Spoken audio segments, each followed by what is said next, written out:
Hello everyone, it's Graham from Lakeside with a very quick update. As regards Lakeside, I have done nothing above the board, but what I have been doing is at long last building my framework for underneath. Now when I first put Lakeside up, it was meant to be with the intention of that the whole baseboard would be folded up against the wall up there, because one of the reasons why I did this was that I wanted the room to be kept as a room, so that I could fold the baseboard up into the roof section. But as time went on, obviously Lakeside got bigger and bigger and heavier and heavier, and that became impossible.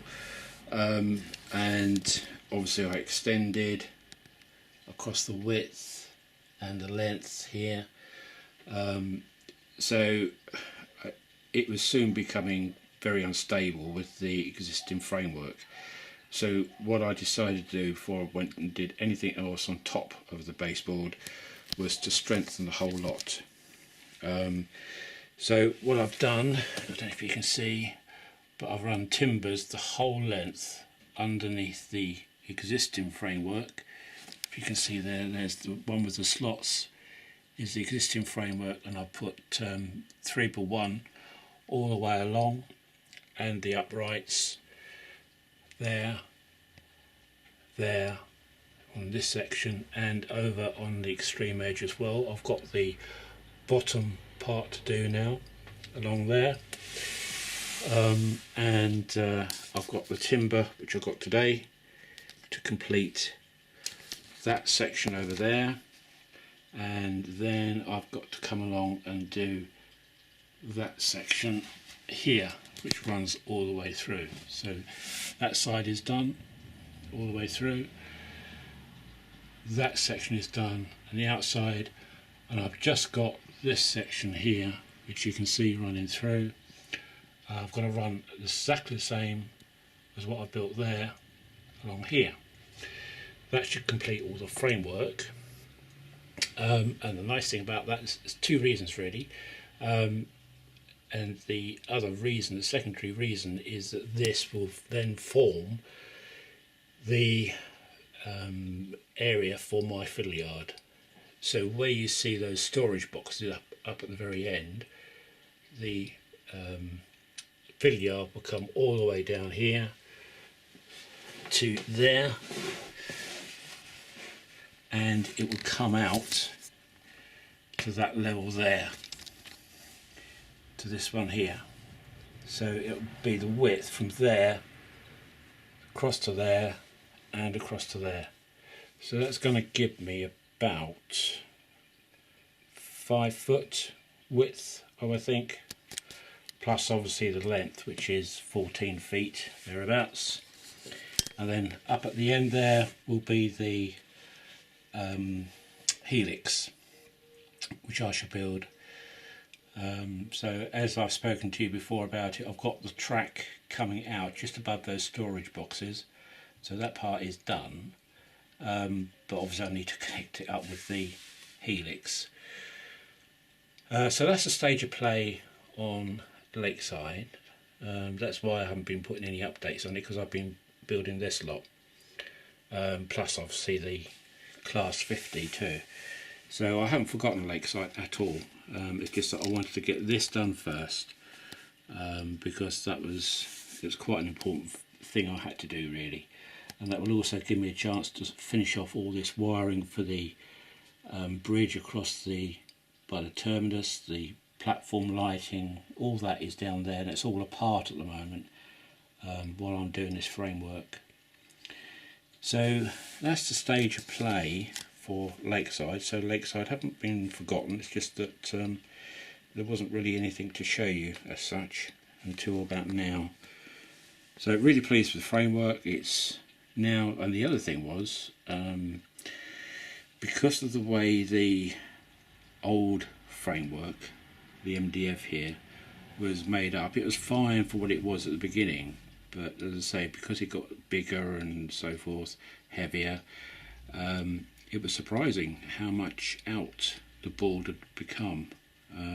It was sloping, rising, and the difference was overall about 1.5 to 2 inches, I reckon. So that's quite a bit of difference. It's just the way it had sagged in some parts, raised in others, and so forth. But that's all level now. That's absolutely spot on. Right from the very end there, right to here, is absolutely level, which has pleased me. So, and it's also level going across too.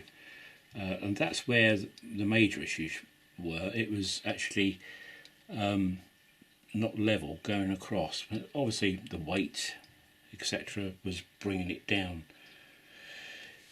So that's Lakeside, up to date. I say I have been doing some work on the Class 50, and I think I'll briefly show you that. It's mainly to do with the electronics and the sound, and basically the chassis. The bodywork hasn't been done too much apart from the cab ends, and I'll show you that shortly. So bye for now.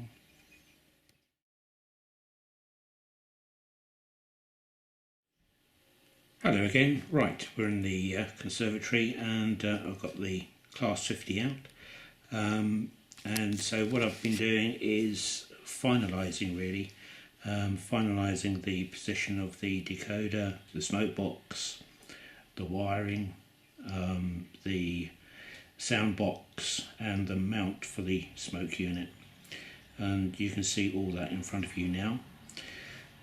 So this is, let's start with the sound box, which is this bit here.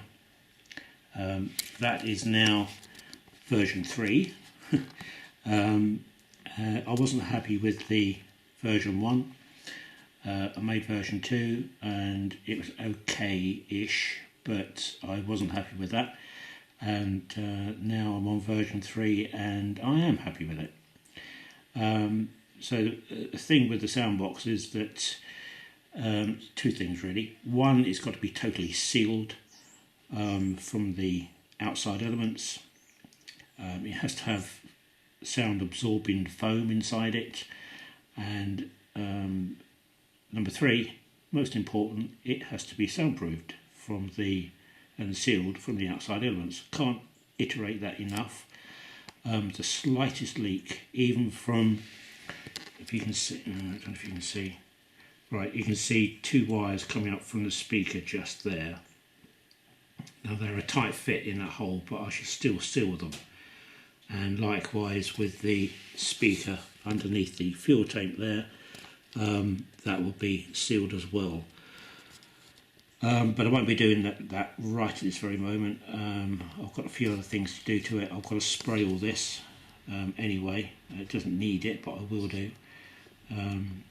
And the smoke unit is now nicely resting in a purpose-made box for it. Plenty of space around it for keeping cool, and is mounted with the brass crosshead screws. I've tidied up the wiring there, which goes from the smoke unit over to its own little circuit board there, and the little white connector there, that will then connect to this side of the decoder.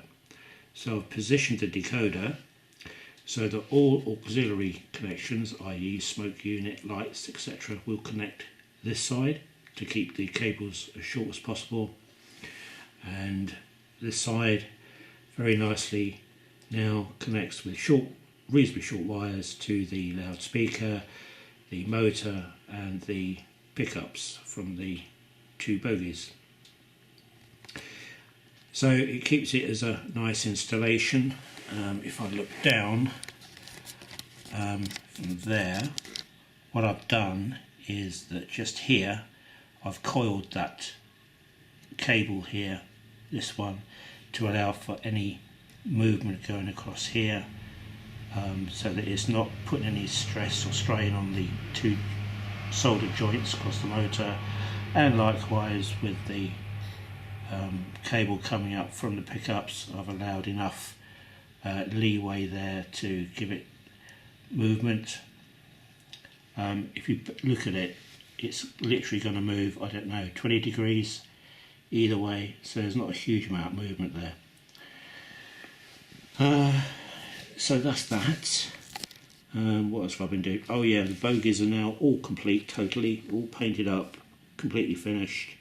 The only thing I've got left to do now is to glue these outside frames to the inner frames, but as I said to you previously, I will do that at the very last minute when I've started doing the weathering. But they are just a tight push fit on there at the moment. I've gone all the way through both the body and the chassis, putting details on which are from the cast sprues, cast metal sprues. There's quite a bit of that, mainly on the body shell, but there's a few on the chassis as well. That was a nightmare to do, and I still haven't finished it yet. I've got to tidy that up. There you can see some more little sockets and handles and things, and that's about it, I think. So yeah, get in there. I've got the telltale sign really is that the big box which all this came in is now visibly clear of bits. And over here what I've got is I've started on the two cab ends. Now I can't show you the actual moulding of the cab because that's being airbrushed at the moment and it's still a little bit damp. But what I have done is I've sprayed the two inside consoles, put on all the accessories of the knobs and levers and bits and bobs which go on the consoles. If I can bring one up, I'll bring it into the light if I can. Where's the light? Now, let's change hands. I'm in my own light here, I think. That's better.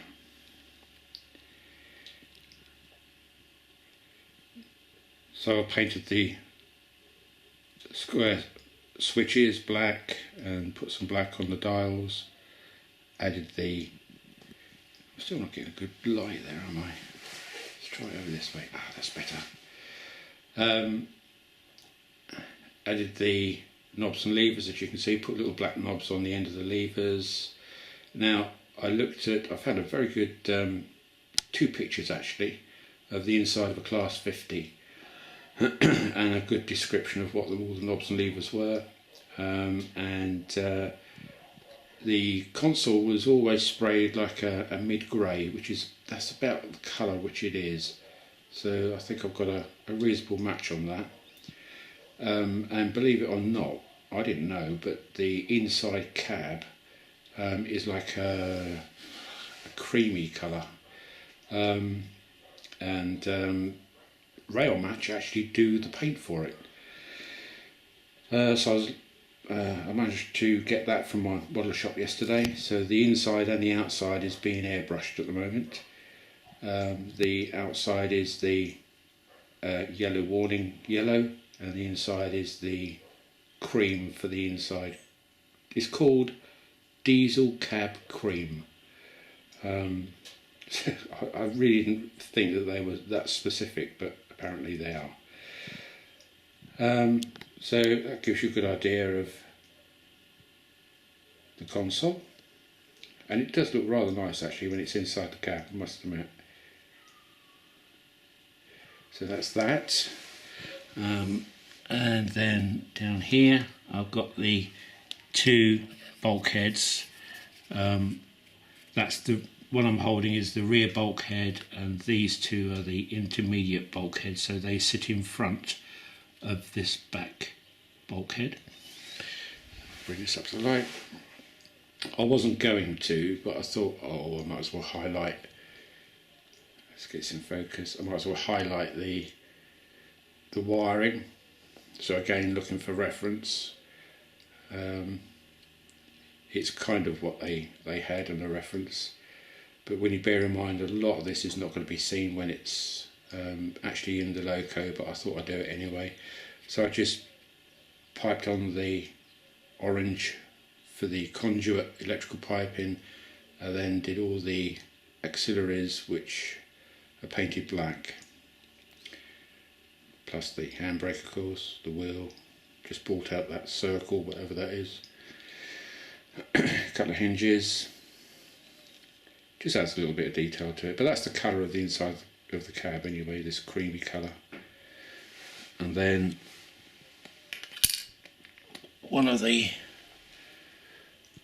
side bulkheads, I can get this into focus. It's trying to focus on the floor, there we go.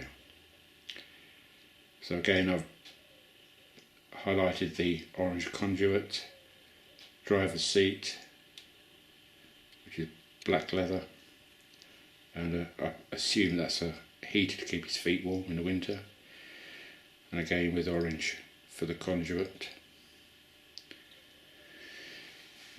So that's those, and then over here is the first coats for the electrical connections which go onto the front of the cab, vacuum pipes, etc.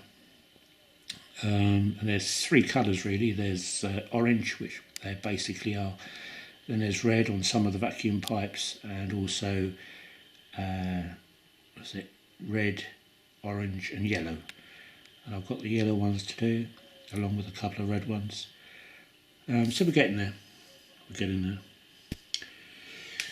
Right, so that's all the cab area. That's the other cab which I haven't done yet.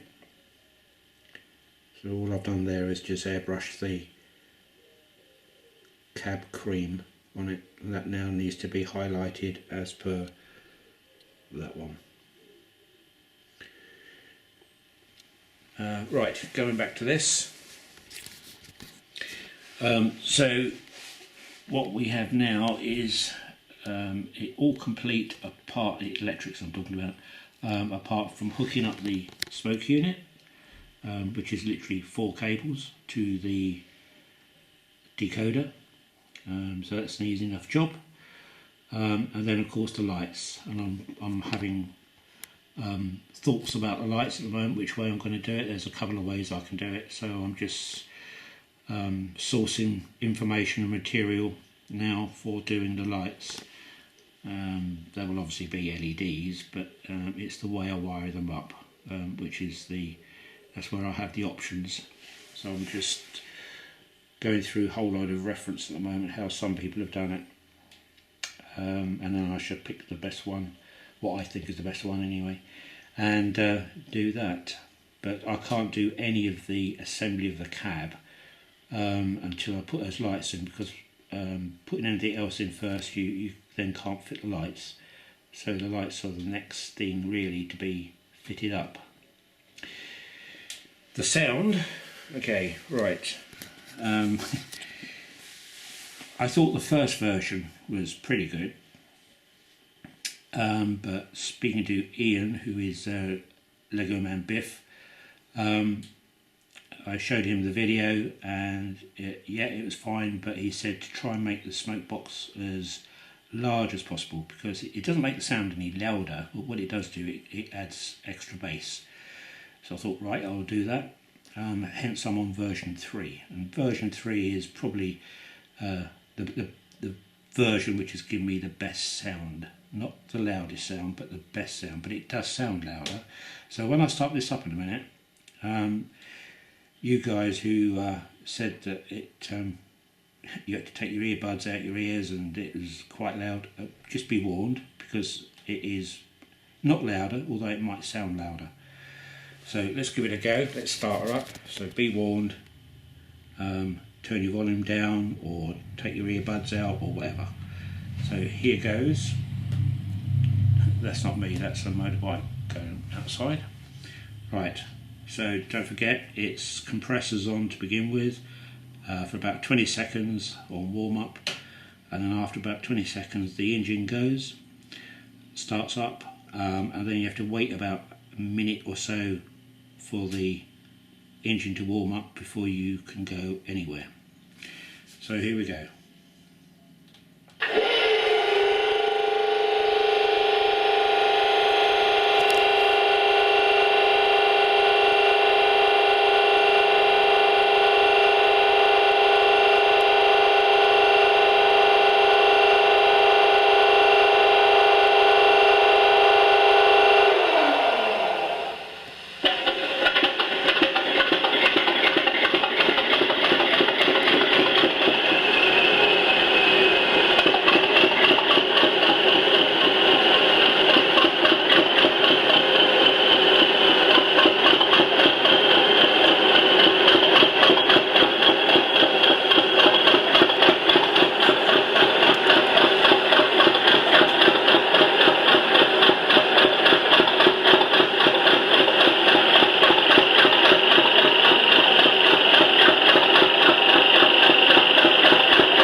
Now I'll put wheel squeal on it as well now. I have got dirty track, so it may cut out.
So there we go. I'm pleased with it. I'm pleased with the sound anyway. It's still not fully sealed yet. There is still room for improvement on that. But I won't be doing the sealing of it right until the last minute, when I know that I can seal it. That is just about on its maximum for its height. There's probably about 3mm clearance between the top of that decoder and the roof, so that just clears enough. The smoke unit is in that position because I don't know if I've got it here. No, I haven't. Oh, have I? No. On the roof, obviously the exhaust vents are, there's 4 of them, and the ones this end are literally directly above that outlet. That's the outlet there for the smoke. So really the best way to do it for the smoke is to keep the tube which goes to the roof as short as possible, and that is virtually directly above the roof fence. Now I can only have, there's 4 exhausts on a Class 50.